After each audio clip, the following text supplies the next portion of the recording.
In March 2008, the peaceful town of Cedar Ridge, Missouri, woke up to a crime no one could have imagined. The body of 39-year-old Michael Reed was discovered in a garbage compactor at the town's waste facility. What looked like a terrible accident at first quickly turned into a mystery that would uncover betrayal, jealousy, and revenge. Michael was a garbage truck driver, a familiar and friendly face in the community. But behind his dependable reputation, a secret life was unfolding, one that would end in tragedy. As investigators dug deeper, they uncovered a twisted web of lies and emotions that no one saw coming. This story isn't just about the shocking discovery of a body. It's about the events leading up to it and the decisions that turned a quiet family's life upside down. How did Michael Reed's life come to such a gruesome end? Let's dig into the details. Cedar Ridge was the kind of place where neighbors greeted each other on the street, and life moved at a steady, predictable pace. It was a quiet town, the kind people chose when they wanted to escape the noise of big cities. For Michael Reed and his wife Deborah, it seemed like the perfect setting to raise their two children and build a future together. Michael was well respected in the community, known for his hard work and reliability. As a garbage truck driver, he was a familiar figure in the town, always ready with a smile and a wave. His wife, Deborah, managed their home with care and dedication. She had put aside her own ambitions to support Michael and their kids, creating what many thought was an ideal family life. But like many things that appear perfect on the outside, the Reed family's life wasn't as picture-perfect as it seemed. Years of financial stress and routine had strained their marriage. Their once warm connection had faded, replaced by arguments about bills and worries about the future. Deborah, who had always been Michael's biggest supporter, now found herself wondering if their bond was slipping away. While Cedar Ridge went about its quiet routines, cracks were forming behind closed doors at the Reed household. These cracks would eventually lead to decisions and actions no one could have predicted. By 2007, the Reed household wasn't the happy and supportive environment it had once been. Michael and Deborah's relationship was struggling, and both of them felt the weight of it. Financial troubles had left them stressed, and the daily grind of raising two kids while managing a home took its toll. Conversations that used to be filled with warmth now often turned into tense discussions about money, the kids, or plans for the future. For Michael, life had become monotonous. He felt unappreciated and stuck in a routine that seemed to have no end. His work days were long and exhausting, and home didn't feel like the escape it once was. Deborah, on the other hand, was trying to hold everything together. She had spent years sacrificing her own dreams to build a stable life for their family, but now it seemed like those sacrifices weren't enough to keep their relationship strong. As the months went by, Michael started to change. He stayed out later, claiming longer work shifts, and he seemed distant when he was home. Small details didn't go unnoticed by Deborah. He took more care with his appearance, something he hadn't done in years, and he started guarding his phone more closely. These were subtle changes, but they hinted at something deeper, something Deborah wasn't ready to admit. What neither of them realized was that these cracks in their marriage were setting the stage for something much bigger. What began as dissatisfaction would soon spiral into something that no one in Cedar Ridge could have predicted. In the midst of Michael's growing unhappiness, someone new entered his life: Sarah Miller. At 31, Sarah had recently moved to Cedar Ridge, hoping to leave behind the chaos of her messy divorce and start over. She joined the garbage collection crew where Michael worked, bringing with her a fresh energy and a cheerful attitude that quickly caught his attention. What began as simple conversations between coworkers soon turned into something more. They shared coffee breaks, talked about their struggles, and laughed at inside jokes to pass the time. For Michael, who felt invisible at home, Sarah's attention was a breath of fresh air. She listened to him, made him feel valued, and reminded him of a version of himself that he hadn't felt in years. By the end of 2007, their connection had crossed a line. Michael and Sarah were spending time together outside of work, meeting in secret at her small apartment. To them, it felt like an escape, something private, away from the stresses and disappointments of their daily lives. They convinced themselves that no one would be hurt if they kept it hidden, but their actions didn't go unnoticed for long. Michael's behavior at home was changing in ways Deborah couldn't ignore. He was more distracted, less present, and his excuses for being late were vague and unconvincing. The cracks in their marriage were becoming more obvious, and Deborah's suspicions were growing stronger by the day. This affair wasn't just a betrayal of Deborah's trust.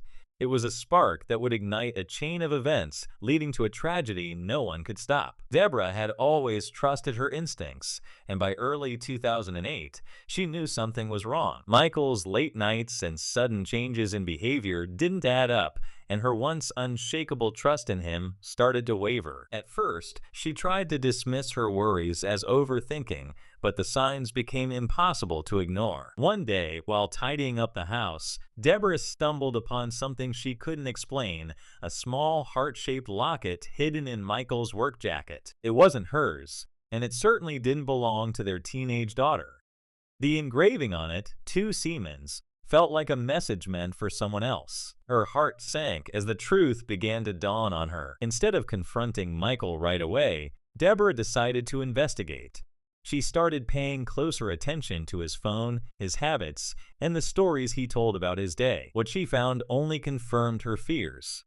His call logs showed frequent contact with an unfamiliar number, and he was more protective of his phone than ever before. Her suspicions deepened further when she followed him one evening and saw him at a local diner, laughing and leaning close to Sarah Miller. Deborah's world felt like it was falling apart, but she didn't let her emotions take over just yet. She gathered every piece of evidence she could find, choosing to stay silent for the time being. Her anger simmered quietly as she pieced together the truth about the life Michael was living behind her back. This wasn't just a betrayal. It was a blow to everything Deborah had worked to build. And while Michael continued his affair, unaware of her discovery, Deborah began to plan her next move. After uncovering the truth about Michael's affair, Deborah didn't explode with anger or confront him immediately. Instead, she chose to stay quiet, watching and waiting. Each day, she observed him more closely, how he smiled at her but seemed distant, how he hurried out of the house with vague excuses, and how his mind seemed elsewhere even when he was home. Her silence wasn't acceptance, it was strategy. Deborah knew that a confrontation without preparation wouldn't give her the answers or the control she wanted. She started noticing everything, from the cologne he wore more often to the subtle ways Sarah acted around him at community events. Deborah's sharp eyes caught the little glances they exchanged and the way Sarah's laughter seemed too comfortable when Michael was nearby. At home, Deborah kept up appearances. She cooked meals, folded laundry, and carried on as though nothing had changed. But inside, her anger grew with each passing day.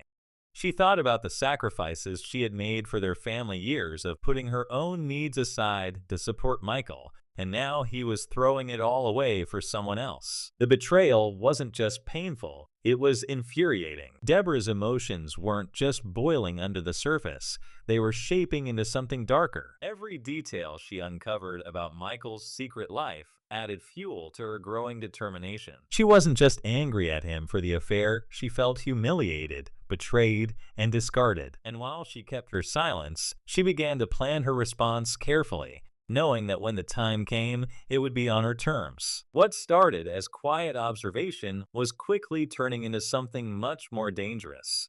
Deborah wasn't just a suspicious wife anymore. She was a woman on the edge, calculating her next move. The tension in the Reed household was unbearable by early March 2008. Deborah had stayed silent for weeks, but inside, she was ready to burst. Every time she saw Michael smile or act as if nothing was wrong, her anger grew. The evidence of his betrayal, the locket, the call logs, the diner encounter, played on a loop in her mind. She couldn't take it anymore. On the evening of March 3rd, Deborah decided it was time to confront him. When Michael walked through the door after work, she was waiting in the kitchen with all the evidence she had gathered. The confrontation was immediate and explosive. Deborah didn't hold back, laying out every detail she had uncovered and demanding an explanation. Michael, caught off guard, tried to deny it at first. But Deborah's evidence left no room for excuses. As she pressed him for the truth, his frustration grew. He accused her of snooping and overreacting, but the tension in the room only escalated. Their voices rose, and years of resentment and anger spilled out. For Deborah, this wasn't just about the affair, it was about everything she had sacrificed and how little he seemed to value it. When the argument reached its peak, Michael grabbed his coat and stormed out of the house, slamming the door behind him. Deborah stood there, trembling with a mix of rage and heartbreak. She had finally confronted him, but instead of finding closure, she felt even more empty and humiliated. As the door shut, something inside Deborah shifted. This wasn't just about confronting Michael anymore. It was about taking back control of her life. She was done waiting for him to fix things or admit his mistakes. In her mind, the time for talking was over. What came next would be her decision alone. The morning of March 6, 2008 started like any other for Michael Reed. He left for work without knowing his wife's mind was racing with plans that would change everything. For weeks, Deborah had been stewing over his betrayal. But now, she had moved past anger and into something colder, more calculated. Deborah knew Michael's routine like the back of her hand. Years of hearing him talk about work had given her all the information she needed. She knew where he would be, the time he'd stop to check the truck, and how to catch him off guard. In her mind, this wasn't just revenge.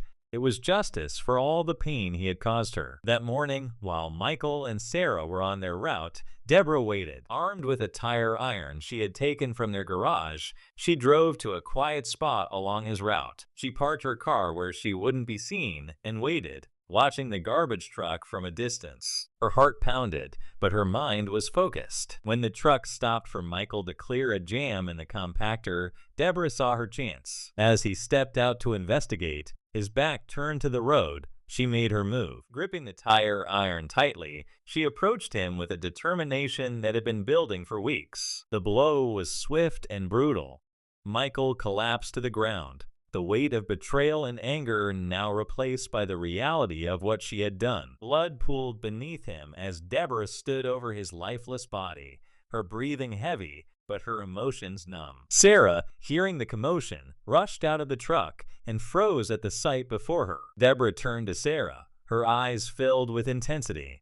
Without saying a word, she made it clear what Sarah needed to do. The affair might have brought them to this moment, but now Sarah was involved in a way she could never escape. Together, trembling and silent, they loaded Michael's body into the compactor. For Deborah, this act wasn't just about ending Michael's life.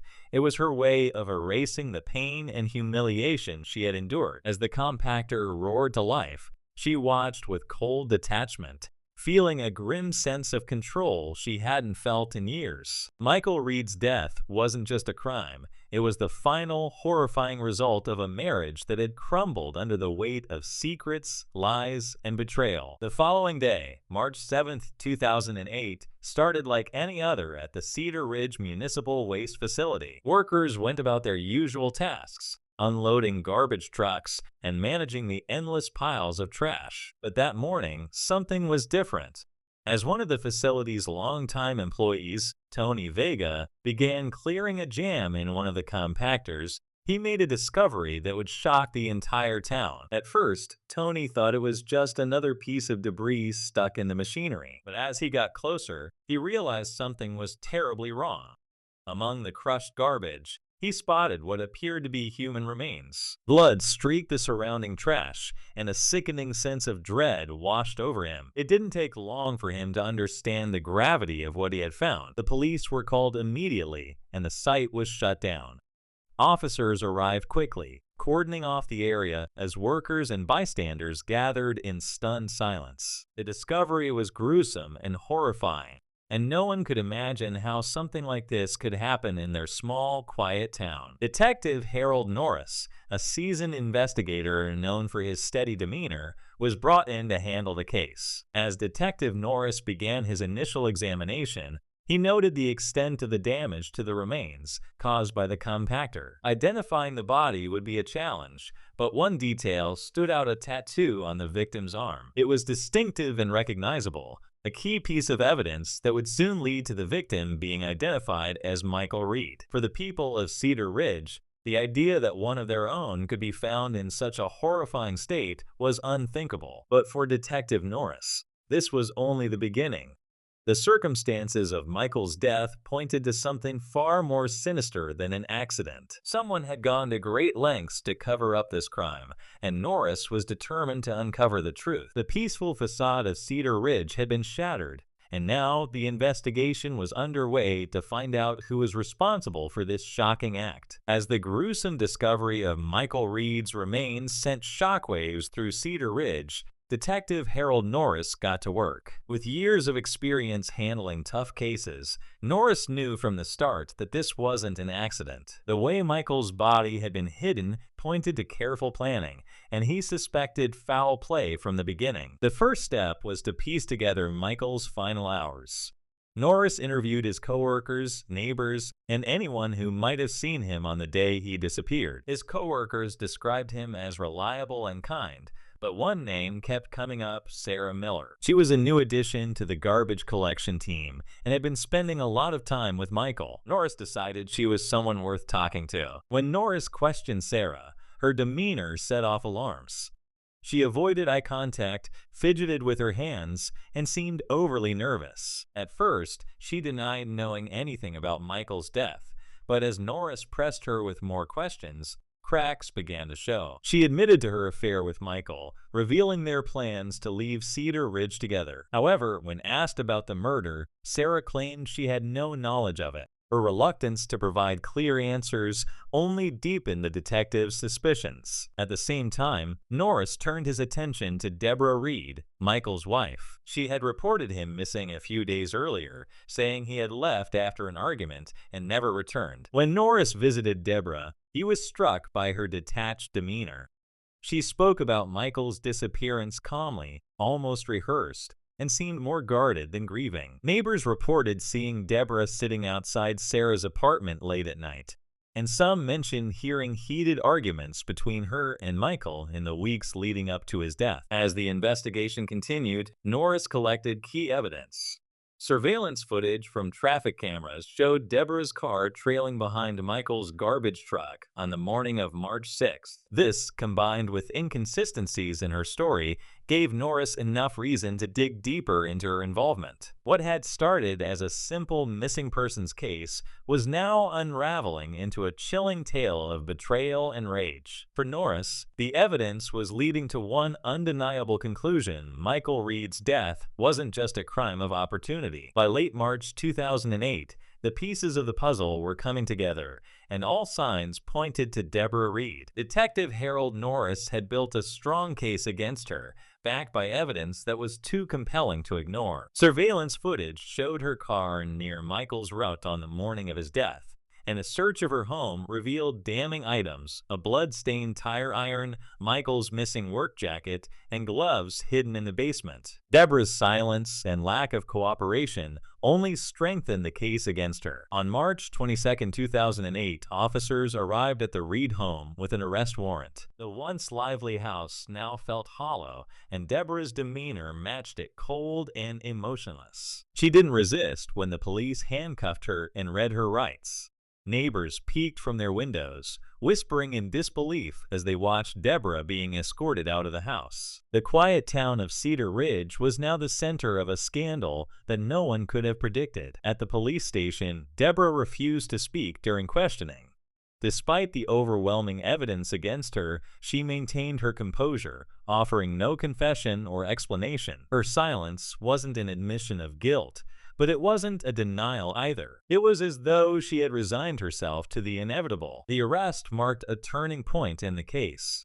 For Detective Norris, it was clear that the crime wasn't just a spur-of-the-moment act. It was a result of weeks, maybe months, of planning and built-up resentment. Deborah had gone from a loyal wife to a woman consumed by anger and betrayal, willing to take extreme measures to reclaim a sense of power. As Deborah was booked into custody, the news of her arrest spread quickly. Cedar Ridge residents, who had once seen her as a devoted wife and mother, now saw her in a completely different light. The town's quiet image had been shattered, and people couldn't stop asking themselves what could drive someone to commit such a horrific act. The trial of Deborah Reed began on May 5, 2008, drawing national attention to the quiet town of Cedar Ridge. The courtroom was packed, with reporters lining the streets outside, eager to capture every twist and turn of what was being called the garbage truck affair. Inside, the atmosphere was tense as both the prosecution and defense laid out their cases. The prosecution, led by Assistant District Attorney Carol Hensley,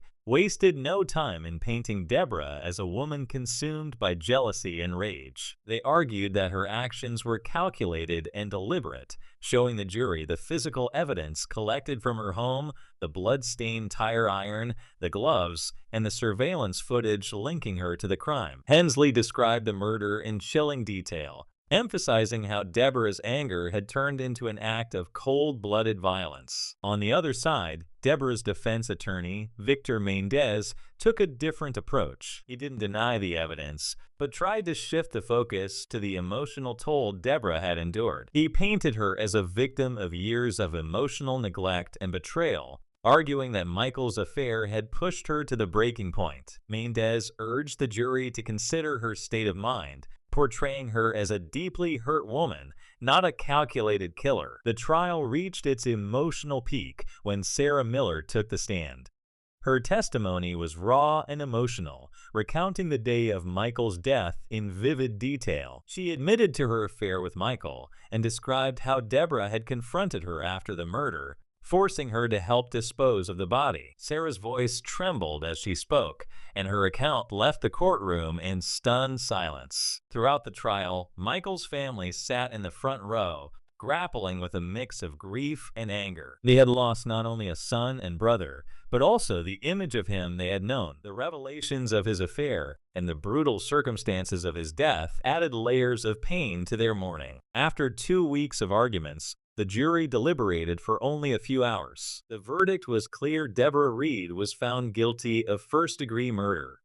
As the judge delivered the sentence of life in prison without parole, Deborah sat expressionless, her fate sealed. The trial brought some closure to Michael's family, but it left lingering questions for the people of Cedar Ridge. The case wasn't just a legal matter. It was a reminder of how quickly a seemingly normal life could unravel under the weight of secrets and betrayal. Sarah Miller's testimony became the centerpiece of the trial, revealing critical details about the events leading up to Michael Reed's death. Called to the stand on May 12, 2008, Sarah walked into the courtroom looking far from the lively, confident woman she once was. Her shoulders were slumped, and her voice trembled as she spoke.